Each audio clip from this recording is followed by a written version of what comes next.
Welcome to the Copper State Marching Podcast, sponsored by Arizona Marching Band Association, AZMBA. My name is Martin Hebda, the AZMBA Director of Education and Outreach. And I'm Matt Kozacek. The AZMBA Copper State podcast was created to bring together the Arizona marching band community and to connect, educate, and entertain those involved in this wonderful activity. Today we'll be concluding our series of discussions with Arizona college directors. And Matt, both of us were pretty involved in marching band in college. I thought maybe we could give some advice to maybe some of our young listeners that may be wondering if marching band is for them in college. Yeah, I loved marching band in college. I think we mentioned it in a previous episode, but it's a significant change in style, right? I think in high school it's very competitive and you're very busy with rehearsals and you have to pay for a lot of things and everything. But so it's quite different in that sense, but it's so much fun and it just makes band like really fun, as you're kind of getting through your band career, you get to just kind of end on a fun note in my opinion. Oh yeah, and it's an easy way to make connections. I think it's a great way to start your college career. In high school, you say, "Hey, let's do marching band." And, before school starts, band camps can bring you 100 friends. In college, hey, do marching band before school starts. You're gonna have 300 people that you know. And a lot of activities and football games are wild. It's a great time there. Yeah, it is. It's just you're kind of like the life of the campus at college. Yeah, I think it's that way in high school a bit, but in college it's just magnified because that's really your only job, right? In high school you have so many other things that you're doing with the band program and you're competing and so on and so forth. And in college your prime job is to make the game day experience more fun for people. And so I just think that it elevates everyone's performance level as far as like the fun that they bring to the activity. And you're right. I met a lot of my friends in band. We still stay, connected to each other, and some of their kids are doing band now and stuff. So it's just really fun to like have that community. I know I did pep band as well. That was kind of the big thing at U of A when we were there. You wanted to get in the pep band for the basketball tournament, and that was a lot of travel. And again, watching the team be successful was a lot of fun too.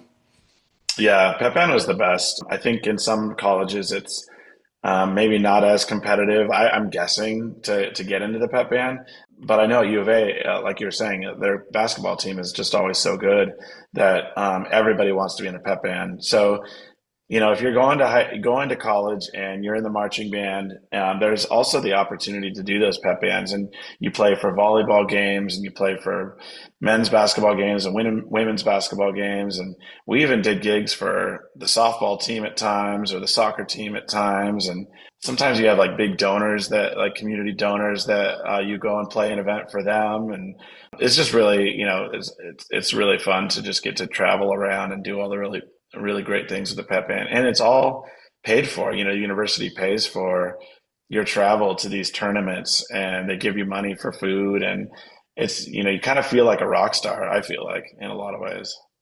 Yeah, there was one year. It was a year that the Super Bowl was in Phoenix. I think it might have been '96. I'm dating myself here. And Jay Reese was the pep band director, and they actually had the pep band come on.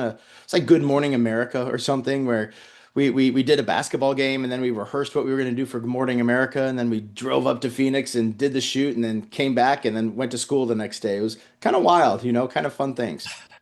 Yeah, there's definitely a lot to it, and you have to have the time.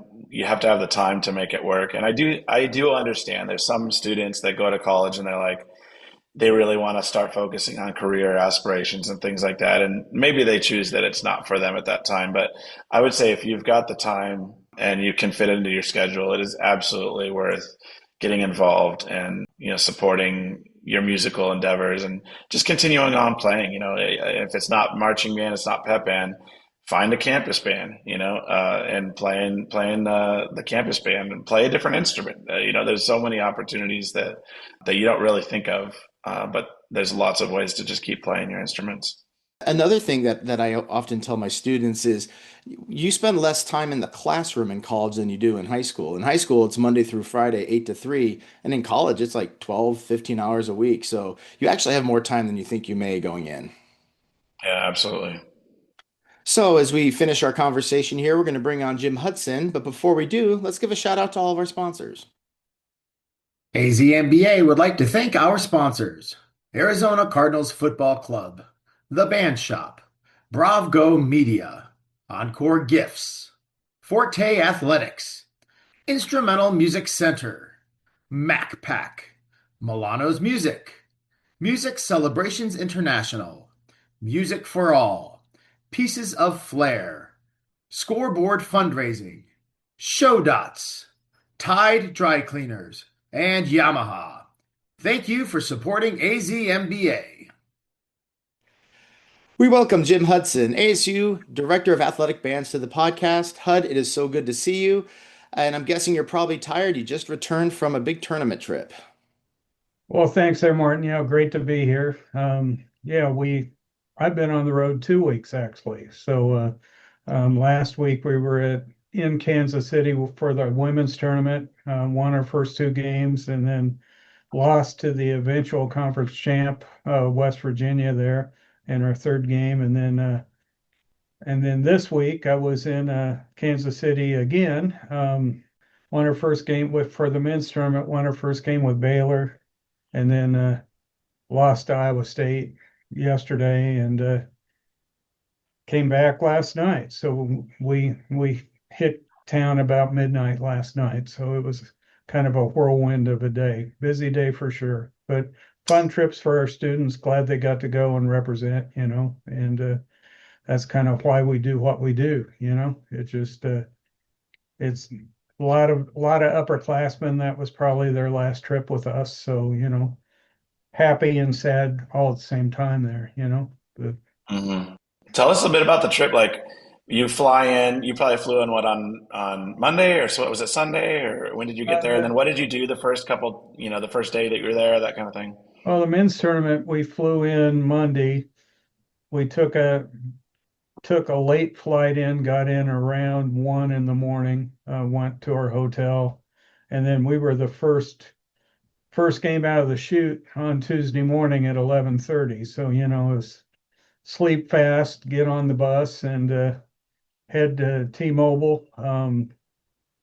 Played the game, took the kids back to the hotel, and we kind of chilled really on Tuesday night.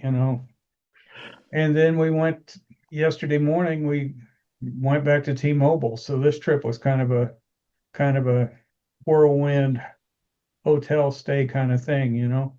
The Hmm. NCAA tournaments, you have more time. This tournament, both of our brackets were kind of where you didn't have enough time to really go do anything.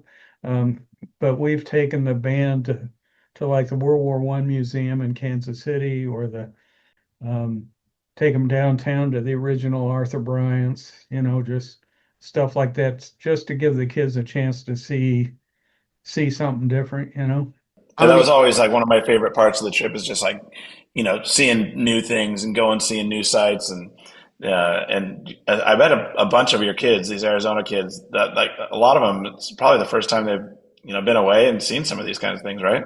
For sure, yeah. That last year's football was kind of fun, and we got to do some things there. And our women's volleyball team made the NCAA tournament as well. So, some of the kids that were on that women's basketball trip went on that trip too, to Lexington, Kentucky, and we had a little bit more time there because of our seating, but it was still a pretty quick trip there. Those regional Hmm. regional tournaments. But yeah, those are fun. Those are fun trips. And actually, I really get to know the kids on those trips because it's a smaller group. So Hmm. especially the freshmen and sophomores, so that get a chance to travel. That's where the first time I really get to know them is on those trips. So How many do you travel with when the pep band goes? we can take 29. That's the NCAA rule, and then 12, 12 spirit squad and a mascot, and then me and one of our spirit squad coaches. So we normally take like two piccolos, two clarinets, two alto saxes, a tenor and a bari, seven trumpets, four mellophones, four trombones, two baritones, and two tubas, and NCAA will only allow you to fly with two tubas, which on charters, which I think is kind of interesting. And then drums and a bass. Big 12 provides the drum set and the bass amp for the tournaments, which is great, but NCAA tournament not so much. So we'll have to pack some drums on Sunday, I'm hoping. The selection Sunday for the women is at 5:30, so we have an event we need to play for Sunday afternoon, and then see where we're going, kind of exciting, well, it's real exciting, but you really don't know, and then everything happens really fast. When you went out to the with the football team last year, I mean, your football team was crazy good last year. Were you able to take the full band to that? We did, yeah. And charter flights both times. And, so here we are on the buses pulling up, you know, going through security and then start pulling in, and then we see the Cardinals plane and all this stuff on the backside of the airport, and then we get in and here's our flight, and for the Big 12 tournament, we flew American, and there was a bunch of first and business class seats on that. So, like the seniors and the staff all flew first class or business class, which was pretty cool. For the Peach Bowl, it was just a normal charter, the same charter plane that flew the team out. They flew the team to Atlanta, came back, picked us up the next day, and then we flew out. Mhm. I got to work the national championship game a year ago when it was back in Atlanta. So that was cool because we had just been there, and I hosted the Ohio State band and they practiced where we practiced. So I kind of knew the lay of the land and knew the flow for the stadium. So, you know, it was kind of like Groundhog Day a little bit, but I was there and it was cool, and got to see a whole different side just watching Ohio State and how they operate, which was pretty cool. Yeah, that's wild. And for the students, that was what, 3 trips last fall that they had to take that they got to take? Yeah, we did too. And we were that far away from, you know, going on. Uh, Yeah. I'm still shell shocked by that one, but it'll go away someday, you know. But yeah, that was quite a game, and and the Big 12 championship game was really cool, and Mhm. where the Cowboys play, and just our dance team and our color guard got to go to the Dallas Cowboy cheerleaders locker room and Oh just wow. and see that. So just stuff like that, our kids are going to remember forever.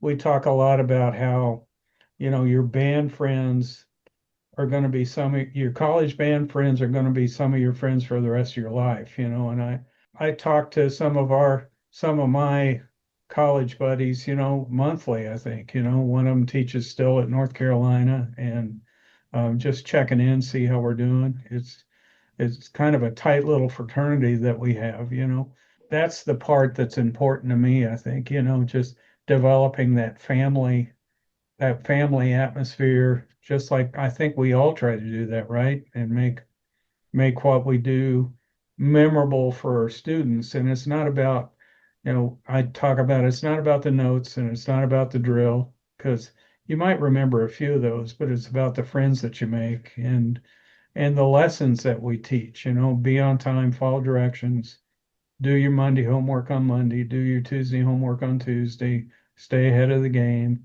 reminding them all the time about their academics. Hey, we're coming into midterm, how you doing?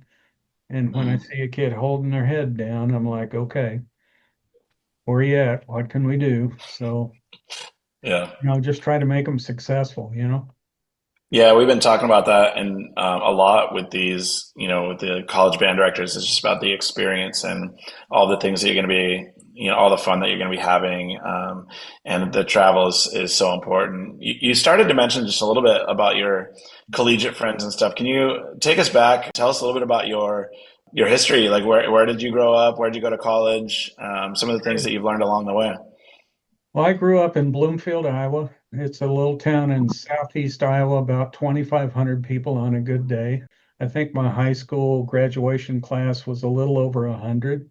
Um, and one of the fun things we did in Bloomfield was we had a little Victorian square, and so you'd start on the north side of the square and see how many times you could drive around the loop without stopping at a stop sign. That was big fun. Stoplight. That was big fun, right? But I had two really good high school band directors my freshman and sophomore year of high school. And we did a thing called Fine Arts Week. And so it was a week of like one act plays and a musical and choirs and bands. And then there was an artist at the end of the week. In my sophomore year, the Count Basie band came to my high school. Why Bloomfield, Iowa, I have no idea. I was on the welcoming committee for that. Had really little knowledge about it, because I mean, we're still playing records then, right? So, and there was no internet. So here comes the Count Basie band into our band room, and I remember Freddie Green sitting down there with the tenor player, Freddie Green playing and the tenor player soloing over the top. And I didn't know what it was. I just knew it was really good, and then I sat front row center with the Basie band and just I'd never heard anything like that. That's so cool. And both those directors left, and then we had another guy that, let's just say, we had a challenge my junior year, right? And then my senior year we had two new directors come in, and our jazz director went to Vandercook and was a bass player, and he took us to a small area high school and took us to hear a band led by a trumpet player named Maynard Ferguson. Um, Never heard Maynard Ferguson, but this year the Chameleon album came out, and I remember sitting in the crowd and Stan Mark, the lead player, when they did Hey Jude, he was just standing right behind me, and I'm like, okay, this is pretty cool. So moving ahead, I went to Northeast Missouri State University, where my dad played football.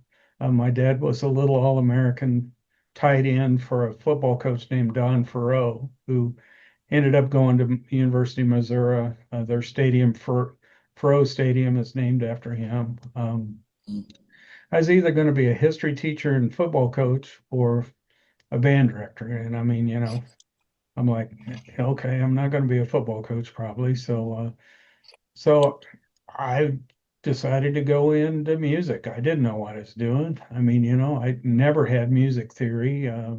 My practicing was really limited to the jazz stuff that I was trying to figure out what was. So, I get to Kirksville and I had no clue what I was doing, other than there was a bunch of people that were there and or came in during my career, during my time there, that we were all so tight, we were all symphonians together, and we would listen to recordings. I mean, we would listen, Thursday night was classical night, and so we'd find somebody's apartment, we'd start listening to classical music and trying to conduct it.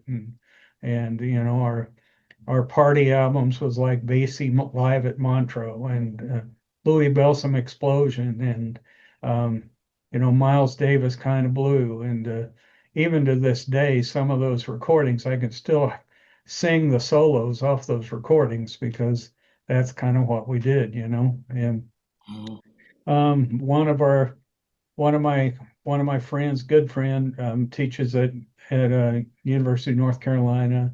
Another taught at FIU. He's now retired. But there's probably 10 of us that were teaching collegiately or still are teaching collegiately that went to school together. And why Kirksville, Missouri? I have no idea. I mean, the university was barely 6,000 people. We had a great jazz director there, Dr. Roger Cody, just really good. We did a jazz festival every year called the Fly Me Off a Jazz Festival, and so I got to play with Cat Anderson. I got to play with Gary Burton. I got to play with Carl Fontana. I got to play with Eddie Daniels. Just just, and again, why Kirksville, Missouri? I have no idea, So flash forward, I taught at Harmony High School for a year. It was in southeast Iowa. Interestingly enough, a lot of my college buddies went to that high school. And, honestly, it was close to Kirksville. So I could get back to see Denise because she was still in college. We met on the marching band field. Where I student taught at Oskaloosa High School, the assistant jobs came open, and Paul Brizzi called me and wanted to know if I wanted the job. I was set to go back to grad school, back at Northeast again. So I called my mentor at Northeast, what should I do? And he's like, Jimmy, you got to go to Oskaloosa. So I went to Oskaloosa. I was Brizzi's assistant for 2 years and then took the program over and was there for 9 more, So went to University of Nebraska, got my master's there because the director of the marching band there was at Herscher High School, and we used to compete against them. And then went to Texas, was there for 11 years. Went to KU for 3 to get closer to home, and then ASU came a calling, and here I am for 20, really 19 if you don't count the pandemic year, but Yeah. You've really built a legacy at ASU too. Like, you're definitely loved by everybody that's there. You have your own brew named after you, for God's sake, well, there right? you Like go. the, Yeah, that was crazy in itself too. Here's that story. So Jason Castler, Jamal Duncan, and I hang out together, since Jason came back to and is now director of bands, like I'm directing a concert band again, and we, I feel like I have two really tight colleagues there, and I think they're doing a lot to help the bands in Arizona as well. But so we were at Catalyst Brewery one day. We were talking about setting up a place that I could take the band staff after some football games, right? And they were going to stay open for us. And we started talking and the manager came up and he's like, so what's your favorite beer? And I'm like, well, I like Irish red ales. I asked him, do you ever make it? And he's like, well, not really. And I'm like, well, you should, and you should make an Irish red ale and you should call it the HUD and you should give the band some of the profits. And he's like, done. Okay. And I thought he was joking, and then all of a sudden he's sending these diagrams of the label and stuff. And I'm like, time out. I better make sure that this is legal before we do it. So I had to get ASU to approve it, but yeah, that was kind of cool and kind of yeah, quirky that's and pretty cool. fun. So, the first can HUD 1.0 was just me, and then HUD 2.0, D and I were on the same can, so that was cool. Yeah, that is cool. So that's at Catalyst Brewery, you were saying? Catalyst Where is Brewery. that? Yeah. That's on Baseline, east of McClintock, um, back in a little strip mall shopping center there, kind of behind the Yeah. Burger King. Yeah, So pretty good. for all the Phoenix area listeners, make sure you swing by there and pick up an Irish Red, right? Yeah, Yeah, right. support the ASU band. There you go. Yeah. So with the ASU marching band, you've got a pretty killer staff. Do you want to talk about some of the people you have working with you? Well, it's kind of grown, and then we've been teaching together for a long time now. Mark Richardson, he's our trumpet teacher, and I've kind of turned the horn line over to him, which frees me up at the beginning of rehearsal to go take care of putting out the fires that always happen at the beginning of rehearsals.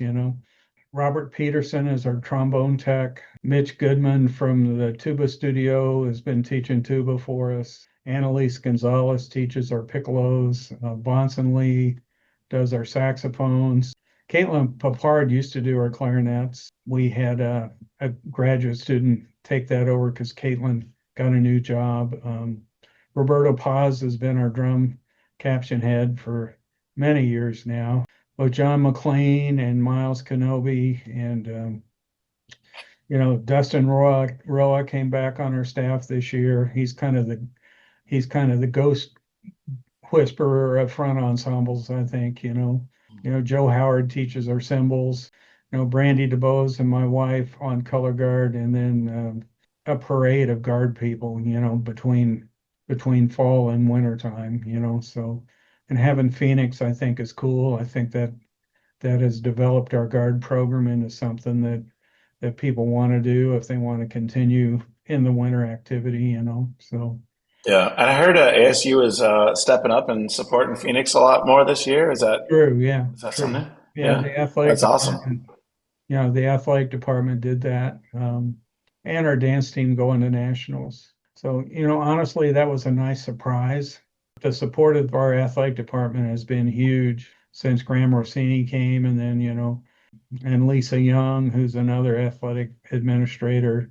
Winning helps everything, and football kind of moves the needle there, I think, a little bit as far as money and finances and things. So like we got new tubas this year, new con 20Ks, we got new front ensemble this year, and we're on a drum Wow. contract with Ludwig now, so every 2 years we get new drums, some new mellophones, and then Kathy Dickey donated money. We got new uniforms thanks to Fred J. Miller and Michael Cesario doing another design. That was a stressful time really because I loved our look and I didn't want to lose our identity, but I also wanted something that was more comfortable for our members to wear when it's 500 degrees out and something that had a lot of versatility because I hate how we look in band shirts and bibbers, So Hmm. we don't have to do that anymore now because of the Yeah. because of the uniform, which is pretty cool, So Yeah, I was always really jealous of the just the amount of support that ASU gets from your athletics department. Like being a U of A grad myself, it was I was always watching my friends, with new shoes and new warm up pants and new yeah, backpacks and all these things. I'm like, oh man, that's awesome! Like it's really cool. And now you're saying you're getting all these endorsements and new drums and all these. I just think it's amazing what you've done there. So, well, thanks. congrats on building that legacy there. It's pretty cool. The kids walk in the door and they get a backpack, they get their stand cap, they get a couple of t-shirts, warm-ups, a polo, and a new set of Adidas shoes, So every year. So Yeah, that's a great thing, and something we don't take for granted for sure. But Yeah, really, really good branding. I remember I don't even know what game it was. It was one of your earlier games this year, and I was watching you guys as you were getting ready to go into the stadium. And as you were marching in, it looked like you had almost 100 color guard. How many color guard did you have in I, the I marching band think this year? I think there was like 60-ish. Yeah. And a lot of that's because of Phoenix, And we have two teams again this year, an independent open team, I think. I think they're open class and then independent world, And they're both doing well. We're really proud of where they're going. The world class is just, I mean, It's going, cutthroat. yeah, cutthroat's a good word for it. So, um, so I actually went, Matt, I even saw you at the Phoenix Regional out there at Estrella Foothills. That's the first time I saw them live this year. Happy with both groups and their yeah. performance. And I'm glad we can provide that opportunity for students that want to continue. Yeah, it's always so impressive. Like I sit and watch. I think as musicians, like we watch the drum lines, and I'm always impressed with drum lines. The world drum lines are great, and you're like, wow, they're clean and that's awesome. And then I watch World Guard and watch Phoenix, and I'm like, how in the heck do they do that? Just the skills that they have are so impressive. So definitely, I think it's great that they set kind of a standard for the students of Arizona and all the students of Arizona. Like they go watch the shows and they're screaming their heads off, cheering for them, and both you guys and Oasis are just really doing a great job of pushing the bar forward. So Well, I'd like to think that we're also turning out great teachers, not only mhm. not only on the guard side, but the drum side as well, Just and when I go to shows, I see a lot of our students, or former students, or even current students that are teching at a high school or teaching a winter program, and I think that's what it's all about for us, to to help make the bands better in Arizona. And if we can do that by teaching our students how to be better teachers that want to go teach, I think that's a win for everybody, you know. One of the things that we've been talking about in our conversations with the college directors is kind of the notion that you don't need to be a major to be in the marching band, that there's a lot of different majors that go on to be in the marching band, and also that you don't need to be a major to be an instructor at a school or a high school or something like that. Is that kind of what you're finding as well? Oh, true, yeah. Well, I proctored two engineering exams on the women's Big 12 tournament trip, you know. So, you know, a lot of our a lot of our leaders and students are actually non-majors, you know. A lot of engineers, business school types of people that just want to continue to play. I'd encourage all the high school students to, when they make their decision, to check out the band program, because that family that they have at their high school, that family will be there in college.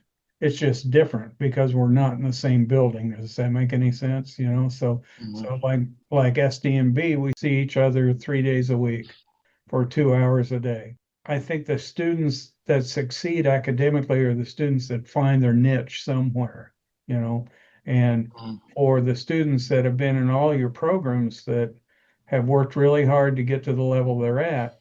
I mean, college band is a whole different animal, it's a whole different thing. For us, we play a different show just about every home game. It moves really fast. We can play a lot of different tunes in the stands and on the field, and it's a way to have a sense of belonging to your university right away, immediately. And, you get to walk on the field. You get to travel on trips. You get to go to the Peach Bowl in Atlanta, Georgia, and some of that I think is just really, really cool, and it's a great experience for students. Yeah, tell me a little bit about the culture of ASU's program. Like, what are some of the things that you would say, like, this defines ASU's band? How are you guys different than other college bands and some of the things that is uniquely ASU?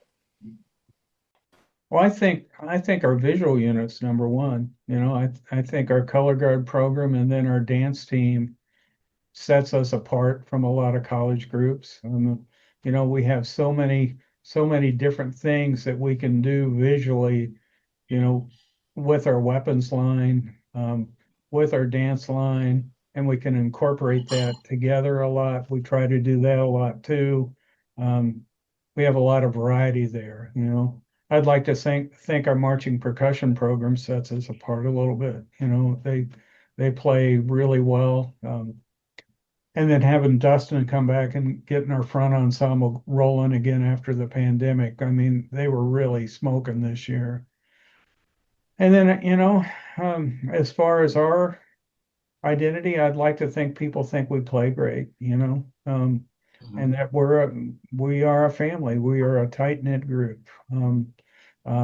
It's very easy for a college band to get clicky by sections sometimes, I think. So we try to do things like when we teach fundamentals, we'll break the band up by ones, twos, threes, fours, and fives, and have just a bunch of different sections mixed together at the beginning, just so that people meet somebody outside of their sections. I would like to think our students would say they have fun, but I'd like to think our students would say that that I push them hard, and that Hmm. that excellence is our goal, and Hmm. process equals product.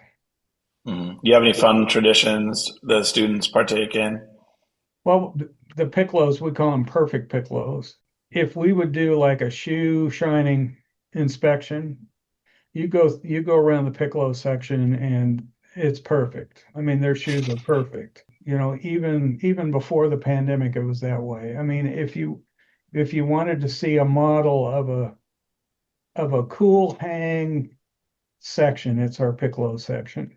Our tubas, when they pick up their instruments, they play coming over, and then they after the game they play going back. I mean, Don't um, they have some sort of like tuba like christening or something like that and we don't that do that they anymore.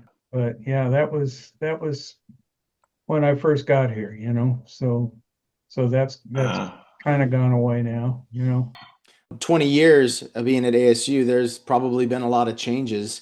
What are some of how's marching band evolved just in the last 20 years, whether it be through the construction of the show or just the everyday rehearsal? I think college marching bands evolved a lot. Like the Ohio State bands kind of brought picture shows back. Yeah. Auburn with all their light shows, that comes to mind. I think there's a lot of different schools of what groups do. Like the Ohio State thing works for them. Um, as the drill designer of our program, I don't know if I could do that every show. I do. We've done shows where we've like made the tank and made the plane, and for the Veterans Day show. But I think the kind of the show style band that plays great, and like our visual stuff at the beginning of the year is not very hard. But I want to set our kids up to play great, and then it's 500 degrees out when we practice at 4:30 to 6:30 in the afternoon. So physically I just can't push the kids that far. I want to get I want to get our vocabulary put in place so that when we can do our harder shows, like for Battle of the Bands, when Nogales Tech comes up, we can take care of business there. But I'm yeah, not aware of a Nogales Tech. What school is that? that would be Northern Nogales Technical Institute. Yeah, Oh, okay. All right. yeah. You better check your diploma to make sure it says the right thing. Both of them, huh? Um, Yeah. Funny story. One of our former staff members, I used to say that a lot, and pretty soon he came up and asked a question, "Who's Nogales Tech?"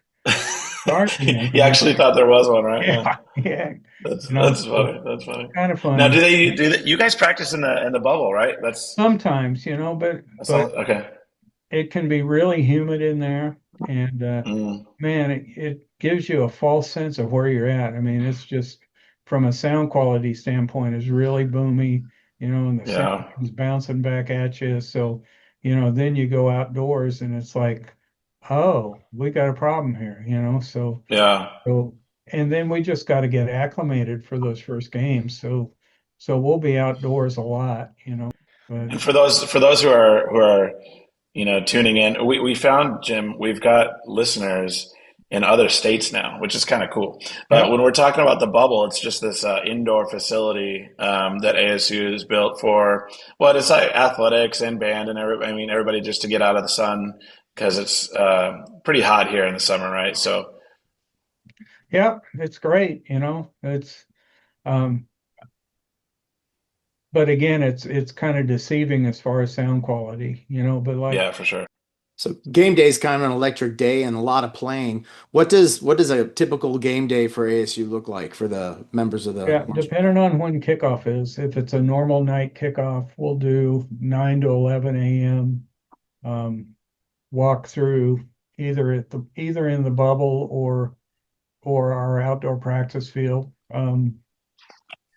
And sometimes we're still cramming to get things put on the field for that day, actually. You know how that goes, right? Yeah. Uh, Yeah. and then we'll send them home. Double walks usually 3 hours in front of kick, and then we'll feed the band in Desert Financial Arena after that, like Chick-fil-A or you name it, something kind of grab and go. Kids eat their pregame meal in the stands there indoors, and then we'll have a couple of tailgates that we do, and then we'll warm up. We'll do concert on the steps, an hour in front of kick, and then pre-game's 20 minutes in front of kick, and off we go. And then halftime and back in the stands and support our team and get busy. The concert on the steps is a pretty well attended event. I remember I was there this year for that, and I was pretty impressed. Yeah, it's fun. And I think the kids really hype on that, and sometimes when it's super hot at the beginning of the season, we choose not to do that. Like that first game of the year, maybe, but yeah, a lot of our alums come back for that, even though they're not going to the game, so I always see former students or alumni from back in the day there, or directors that come to check us out, or just, it's a fun event, and it's always an hour in front of kick, and it's free, and it's cool. You've done some really, really cool shows in your time, some collaborations and such with like brass groups and things like that. What's your favorite? What's your favorite show that you've done at ASU? Do you have a favorite? Oh, wow. Well, I really liked the Ozzy show we did last year, We did that for Battle of the Bands with the U of Who, and it was, I was proud of our kids. It was hard, musically, it was hard, visually, probably a little too hard, but I had a lot to say in that show. It was the first time I really felt like we could step up, and take something on like that. The kids asked for it, so I gave it to them. I liked the Pictures of Rush show we did before the COVID hit, and number one, I love Rush, but pictures at an exhibition and Rush moving pictures worked really well. The first year I was here, we played with Tower of Power. That's memorable, Mhm. for sure. I like the Queen show we did like 2008, I think, maybe 2010, somewhere in there. That was a really good band, and they really played. So, I don't know, 1997 Southwest Texas State comes to mind. That was a killer band too. Um, and then some of the Oski high school shows we did back when back when music and Music for All was Marching Bands of America at Whitewater, Wisconsin, um, summer nationals, Um, so, that was, we played a lot of jazz with that band, and it was really fun. The 1975 show that we did last fall was fun. Are there any, things that people may not see, challenging parts with your job or being the director of such a large band? Travel right now, I think we're going to go to the NCAA tournament, but, don't know where, don't know when. Got kids kind of ready to roll here, but I mean, selection Sunday is obviously Sunday. I mean, we could leave as early as literally Sunday night, even, so you just got to kind of be ready to roll.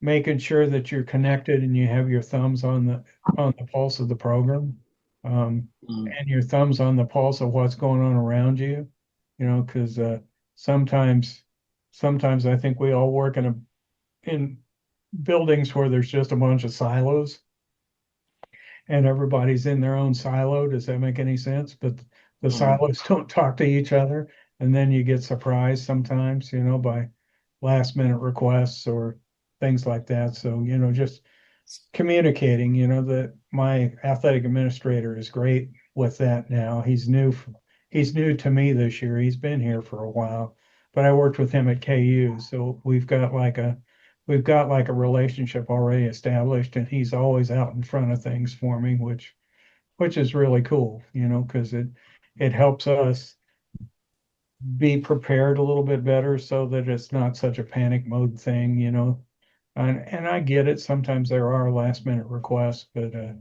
but just staying ahead of the game, I think, is important. Sometimes I ask you, and you're really good at dodging this question. For the last like 10 years, I've been like, so Hud, how many years you got left? And you're like, I got a year or two. I got a year or two. And then I remember asking you, you're like, well, I got to get this band out of COVID. I got to come back and get them out of COVID. That was 6 years ago, Hud. So like, any Yeah, inkling, like how I many don't more know. years you got left doing it, or do you know yet?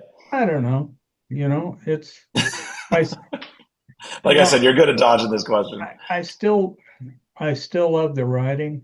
I still love the teaching. Game day is game day for me anymore. I've seen a lot of games, so just seeing the look on the kids' faces like after our Aussie performance, or we Mhm. rehearsed that morning before the Battle of the Bands thing at Marcos Deniza, and just and you've all experienced this, just seeing the looks on their faces Mhm. after you did that last run through, that's pretty cool, and it still lights my lamp a little bit. Uh, Speaking about JD, um, Laudenbarger, my administrator, he called me interestingly enough the day we played Texas State, where I used to teach for 11 years. It was Southwest Texas State then. He asked me where I was, and I'm like, well, I'm in my office. I'm like, what's going on? Well, nothing bad. Just, I need to come see you. And I'm like, okay. Thought that was a little weird on game day, but he comes in and gives me an envelope and a box. In this envelope, I open it up and it's from Graham Rossini and Kenny Dillingham, a thank you letter. And I open the box and it's a Big 12 championship ring, the same ring that the team got. Oh And, wow. it's like, okay, I'll run through brick walls now. Um, which kind of put a little bit of energy back in my tank, honestly, Matt. Yeah. I don't know. Well, Yeah. Well, I mean, you're doing a great. You could probably do it for another, you know, 50 years probably. But you're doing such a good job. Just always, I think everybody's fearful for like, when you're gonna hang it up because you're doing an awesome job there. So. well, thanks, but the teaching doesn't stop even when I retire. The time commitment thing and just getting people locked in, that's a different thing, I think. Hmm. Yeah, for sure. Do you have any advice for anyone that's looking to go into whether it be high school or college directoring? Find a hobby, make time for yourself.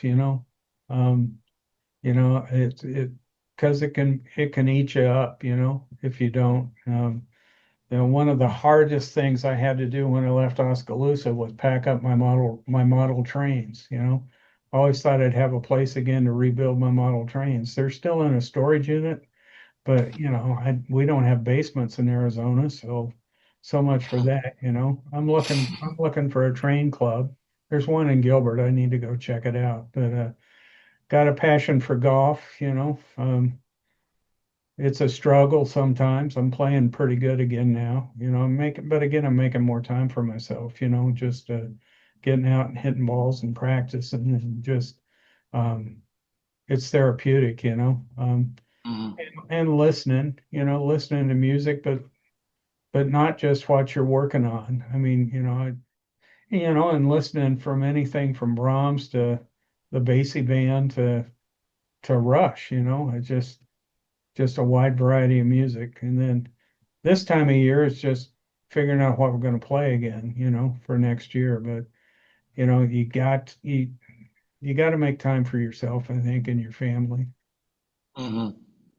Well, we really appreciate you coming on, making time for us today. We like to end every all of our podcasts with just the opportunity for you to give some shout outs or acknowledgments to people. So do you have any shout outs you'd like to throw out there? Yeah, Paul Brizzi, um, Bill Ballinger, and Bill Van Devender. They were the Oski band staff. I actually followed Bill Ballinger when I went to Oski. I'm a student taught with Paul Brizzi. He's always been a mentor, teacher of mine. Dan Peterson, who was our college band director. Um, Roger Cody, who was our jazz director and sophomore theory teacher. Just, great teacher. And then a bunch of my Texas friends, Ferd Balmer comes to mind, Jerry Babbitt, who was at Hayes High School, Chico Portillo, Don Haynes. I mean, there's a whole list. I mean, I was an alpha chapter of Phi Beta Mu in Texas with and Rodney Klett, Ray Meza, and Jerry Babbitt was the people that nominated me. You know, those were special times. I mean, and you could go to you could throw a rock in any direction and hit five great band rooms, all my Arizona friends, my Kansas friends, I think Jim Barnes was a big mentor to me. When I was at KU, I learned a lot about writing counter lines from him.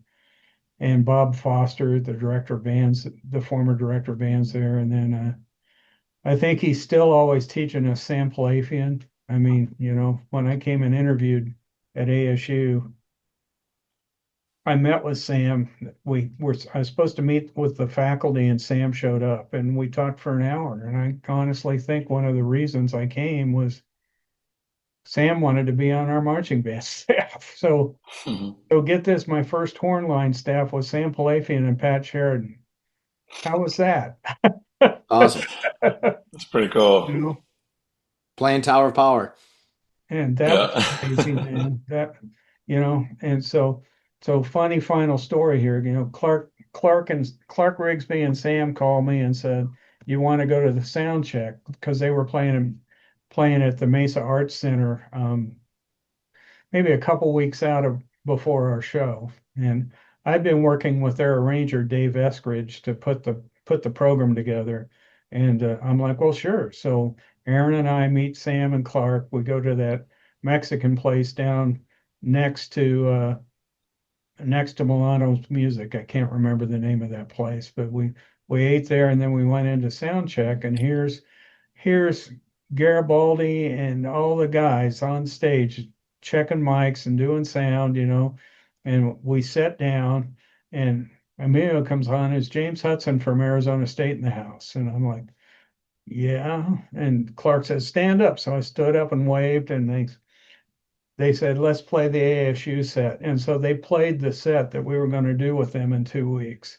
And then they took me up to meet the band. I couldn't talk. Amelia thought I had a speech impediment because here's my heroes growing up. I mean, I remember listening to Tower Power Live in Living Color, and that CD is actually autographed hanging right up there.